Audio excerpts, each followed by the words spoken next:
السلام عليكم ورحمة الله. حقيقة سعيد جدا أن أكون معكم هنا، ومصدر سعادة لكم في وجود هذا الكم الهائل من الإخوة المتطلعين إلى تجارب الأعضاء. الحقيقة أنا بتكلم عن تجربة غريبة نوعا ما وجديدة على المجتمع، وفيها نوع من المغامرة الحقيقة، خصوصا في بدايات. أنا أتكلم معكم أنا الآن 47 سنة، وشخص في هذا السن المفروض أنه في نظر المجتمع يمارس يعني دور الهدوء والدور الرزانة كما يدعو المجتمع، ولكن في فكرتنا وفي تجربتنا هذه لا مجال إلا للصحة فقط. فمن أجل الصحة والحياة لا بد أن يقوم الإنسان بكل ما تعني أو بكل ما يوازي هذه الصحة وما يوازي هذا الطموح. الفكرة كانت منذ البداية، تبلورت منذ البداية في ممارسة هواية مفيدة للصحة، ممارسة هواية مفيدة للصحة. مش احنا أول ناس نمارس هذه الرياضة، ولكن العالم من حولنا وكثير من المجتمعات تمارس هذه الرياضة، ألا وهي ثقافة ركوب الدراجة الهوائية. يا ترى احنا اخترنا الدراجة كثقافة لماذا؟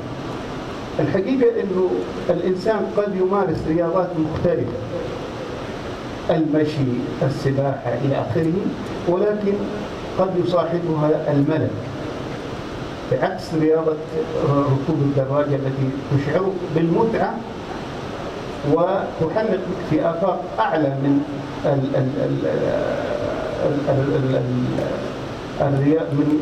الرياضة الجسدية واللياقة البدنية.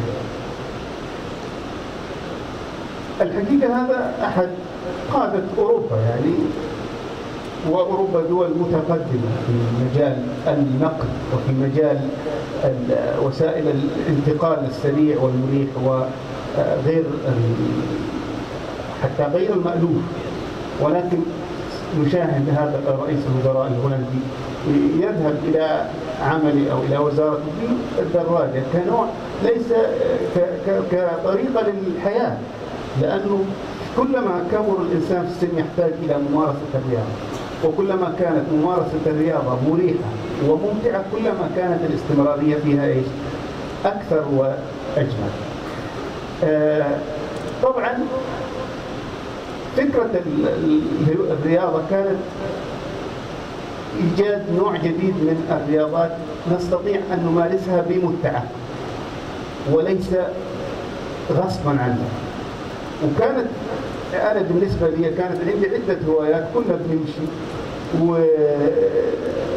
ونمارس السباحة ونمارس حتى رياضات بحرية، ولكن طبعا الرياضات البحرية والرياضات السباحة تحتاج إلى أماكن وإلى معدات وإلى تجهيزات وإلى حتى سفر أحيانا ليس بالبسيط. فنشأت لدينا فكرة ممارسة الرياضة كهواية، وأنشأنا جروب صغير يعني لا يتعدى 3 أشخاص لممارسة هذه الرياضة اللي هي رياضة ركوب الدراجة، التي تحتاج منا إلى القليل والقليل من العمل، ونحصل منها على الكثير والكثير من الفائدة رغم السن. يعني رغم كلما زاد السن لا يمنع يا أخوان في ممارسة هذه الرياضة.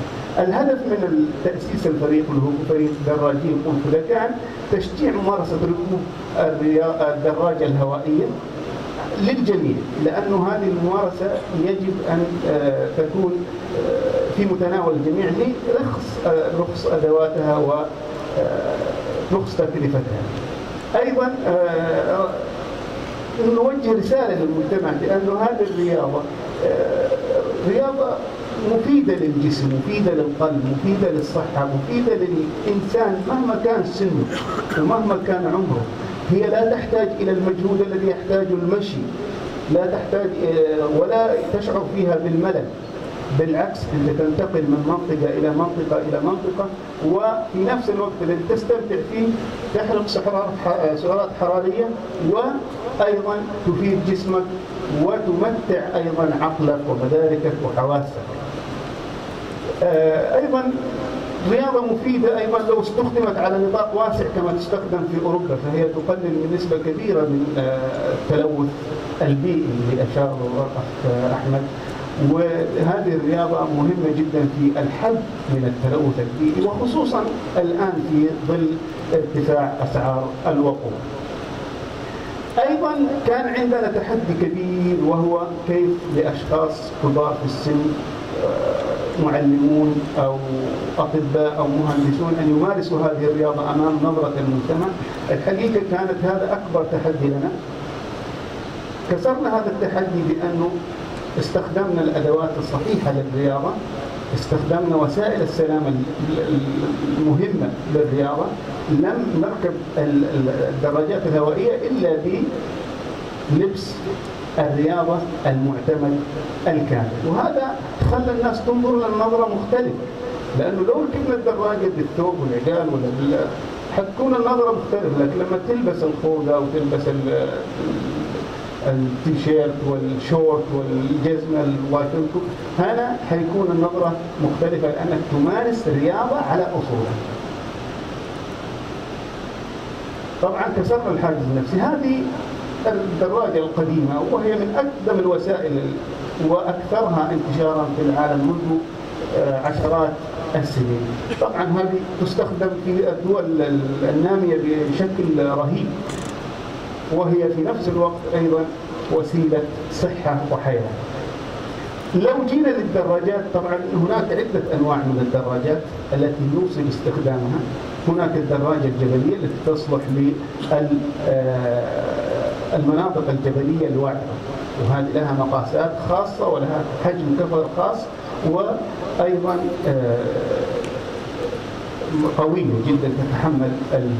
النوع الثاني من الدراجة اللي هو الدراجة الهجين، اللي تستطيع أن تمشي بها في الطرق الوعرة وتستطيع أن تمشي بها في الطرق العادية، وهذه أخف وزنا وكفرها أقل حجما، وهي المناسبة لكل من يريد أو من يريد أن يبتدئ في ممارسة الرياضة. النوع الثالث من الدراجات اللي هو على اليمين، هذا النوع هو دراجات السباق ودراجات الطريق، وهذه الدراجات وزنها لا يزيد عن 10 كيلو، وتستطيع أن تقطع مسافات كبيرة جدا دون أن تتعطل، تستطيع أن تقودها بكل سهولة، وأيضا المتعة فيها كبيرة جدا. وعندما تقود هذه الدراجة أو تركب هذه الدراجة فتشعر أنك تحلق في فضاءات من الصحة والعافية. طبعا زي ما قلنا لكم بداية، ما انتظرنا علشان نمارس هذه الرياضة، انتظرنا تقريبا شهر لكي نجمع اللبس الصحي الآمن لهذه الرياضة. طبعا أهم شيء خوذة الرأس، وهذه لا تنازل عنها في المنضمين لجروب دراجين مجدة. لا يمكن أن نتنازل عن خوذة الرأس، لأنها من أهم وسائل السلامة. طبعا الجيرسي والشورت والكلوبس القفازات بالإضافة إلى الجزمة، هذه هي الوسائل الأساسية التي تعطيك حتى متعة في القيادة وشكل أنيق، وينظر لك الناس أنك إنسان تمارس رياضة وليس شيء آخر. يعني بدأنا الحقيقة بفكرة بسيطة، وقلنا بنتجمع ونسوي أول تمرين ونعرضه للناس عبر التويتر واليوتيوب ووسائل التواصل الأخرى.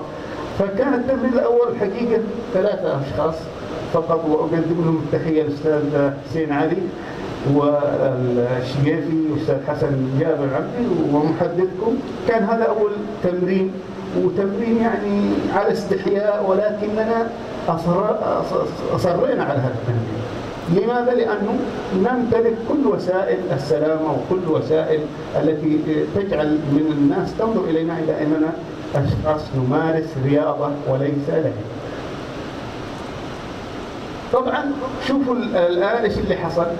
بعد ما انتشر الجروب وانتشرت الصور وانتشرت، اتصل بنا أناس كثير، أطباء ومهندسون معلمون قدامى وشباب كلهم يريدوا الانضمام. وفعلا كان من أهم الشروط أن يتوفر للشخص على الأقل الخوض.